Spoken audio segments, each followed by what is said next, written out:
हाल है आप सभी के।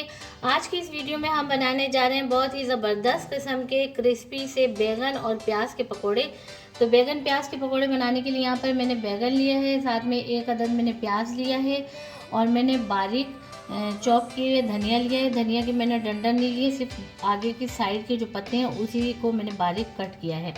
यहाँ पर मैंने 1 कप लिया है बेसन और कुछ मसालों में मैंने लिया है 1/2 टीस्पून ज़ीरा, 1/2 टीस्पून चिली फ्लेक्स, 1/2 टीस्पून मैंने लिए हल्दी, 1/2 टीस्पून मैंने रेड चिली पाउडर लिया है, नमक लिया हस्बे ज़ायक़ा और 2 चुटकी मैंने लिया है खाने का सोडा।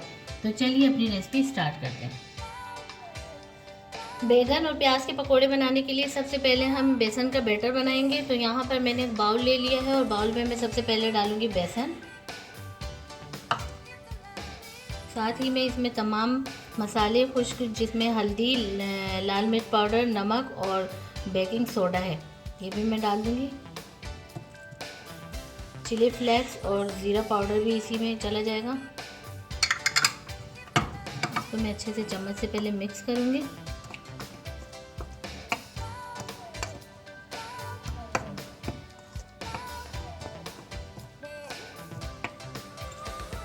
अब इसमें कट की हुई धनिया के पत्ते जाएंगे और थोड़ा थोड़ा करके मैं इसमें पानी ऐड करूँगी। पानी मैं थोड़ा थोड़ा इसलिए ऐड करूँगी कि ज़्यादा हमें पतला बैटर नहीं चाहिए, जिसमें हमारे जो बैगन और प्याज के जो स्लाइस में कट करूँगी वो सिर्फ डिप होके और अच्छे से उसमें लग जाए। पकोड़ों के लिए भी आप कभी भी कोई बैटर बनाएं तो पानी थोड़ा थोड़ा करके ही डाला करें, क्योंकि ज़्यादा डालने से हमें अंदाज़ा नहीं होता और जो है बैटर बहुत पतला हो जाता है। तो फिर क्या होता है कि हमें और बेसन ऐड करना होता है और फिर वो टेस्ट नहीं होता जो हमने हर चीज़ के मुताबिक तमाम चीज़ें जो हमने ऐड की होती है उसमें फिर बेसन ज़्यादा हो जाता है।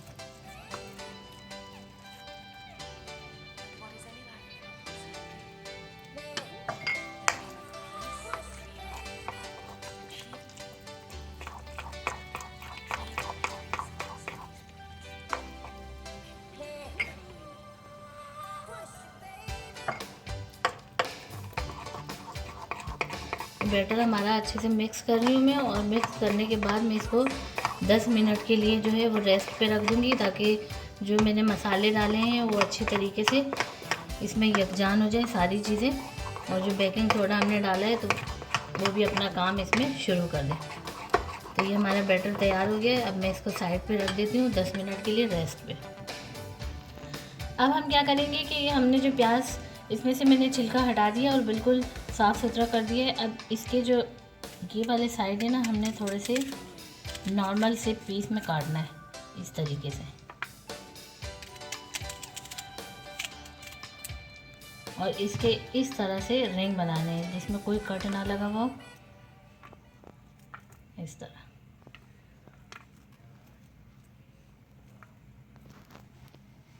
इससे बनेंगे हमारे प्याज के पकोड़े रिंग वाले।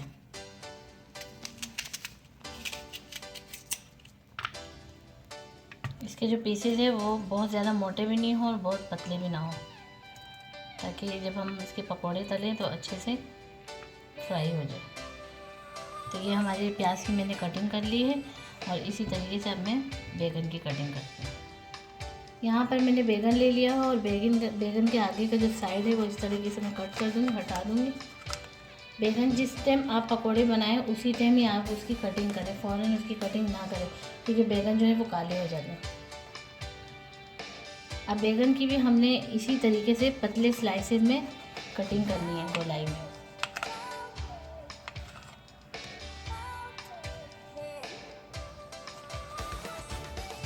तो ये देखें मैंने बैगन की और प्याज की इस तरीके से कटिंग कर ली है स्लाइस में। तो हमने अब फ़ौरन ही इसके पकोड़े बना के फ्राई करने हैं, क्योंकि बैगन जो है वो काले हो जाते हैं। तो जिस टाइम आप इसको बनाएं उसी टाइम इसकी कटिंग करें। तो चलिए इसकी पकोड़े फ्राई करते हैं। और यहाँ पर 10 मिनट हो चुके हैं। हमारे बेसन का जो बैटर हमने बनाया था वो बहुत अच्छे फ्लफी सी इसकी रेस्ट इसको मिल गया 10 मिनट के लिए। तो चलिए फिर रेसिपी स्टार्ट करते हैं। फ्लेम ऑन करके यहाँ पर मैंने पैन रख दिया था और उसमें मैंने कुकिंग ऑयल रख के गरम कर लिया है। तो ऑयल हमारा गरम हो चुका है। यहाँ पर मैं क्या करूँगी कि एक इसका बैगन का पीस लूँगी और इसमें इस तरीके से डिप करूँगी, और डिप करने के बाद जो है वो अच्छे तरीके से, ताकि इसमें से जो एक्स्ट्रा बैटर है वो हट जाए, वो हटा के फ्राई होने के लिए मैं पैन में डाल लूँगी। फ्लेम हमने पहले बिल्कुल हाई किया हुआ था ताकि हमारा ऑयल गर्म हो जाए। तो अब जैसे ही मैं पकौड़े डालने लगी हूँ तो मैं जो है फ्लेम जो है वो मीडियम टू लो से थोड़ा सा ऊपर कर दूँगी, और इसी तरीके से मैं डिप करती जाऊँगी और तमाम अपने बैगन के पकौड़े जो फ्राई होने के लिए डाल दूँगी।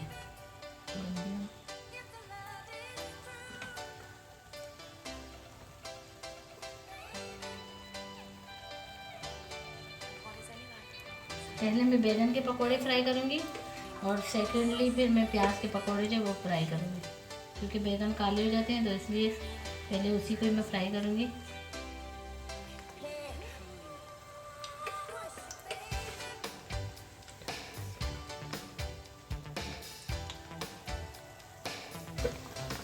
तो ये देखिए पकौड़े जो है वो मैंने जैसे ही डाल दिए तलने के लिए, तो मैंने फ्लेम जो है वो मीडियम टू लो पे कर दिया, क्योंकि बैगन की जो स्लाइस होती है वो फिर अंदर से कच्चे रह जाते हैं, ऊपर से जो बेसन है तो वो बहुत जल्दी फ्राई हो जाता है। तो अब जैसे एक साइड थोड़ा सा इसका फ्राई हो चुका है तो मैं इसके साइड चेंज कर लेती हूँ इस तरीके से। और फ्लेम जो हमने मीडियम टू लो पर ही रखना है, क्योंकि हमें जो है अंदर से भी जो बैगन के स्लाइस है वो पकौड़ों के अंदर, तो वो हमें फ्राई ही चाहिए, ऐसा ना हो कि वो कच्चे हों। मैंने सारे में वो साइड उनकी चेंज कर ली है।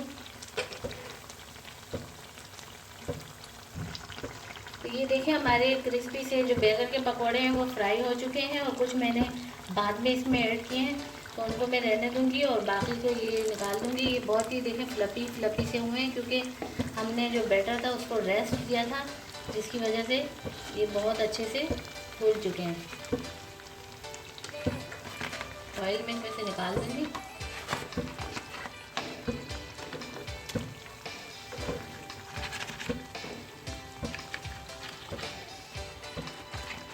अब मैं प्याज की जो रिंग है उसको इसी तरीके से बैटर में डिप करूंगी, और मैं अपने प्याज के जो पकौड़े हैं वो भी तल लूँगी। तो ये इस तरह के पकौड़े, आप कोई मेहमान आए और घर में कुछ हो ना चाय के साथ, तो आप फ़ौरन से बैगन अगर है या प्याज है या कोई भी इस तरीके की कोई भी सब्ज़ी है, आलू है, उनको इस तरीके से गोलाई में कट कर लें और फिर बेसन का बैटर बना के तो उनको फ्राई कर लें। तो ये बहुत ही मज़ेदार किस्म के होते हैं।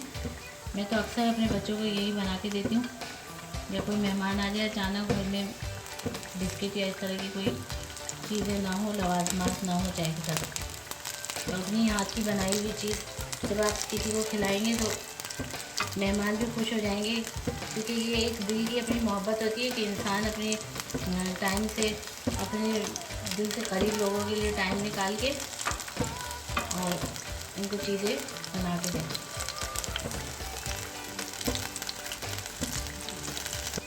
तो ये देखिए हमारे जो प्याज के रिंग के पकौड़े हैं वो भी फ्राई हो चुके हैं, इसको भी मैं निकाल देती हूँ।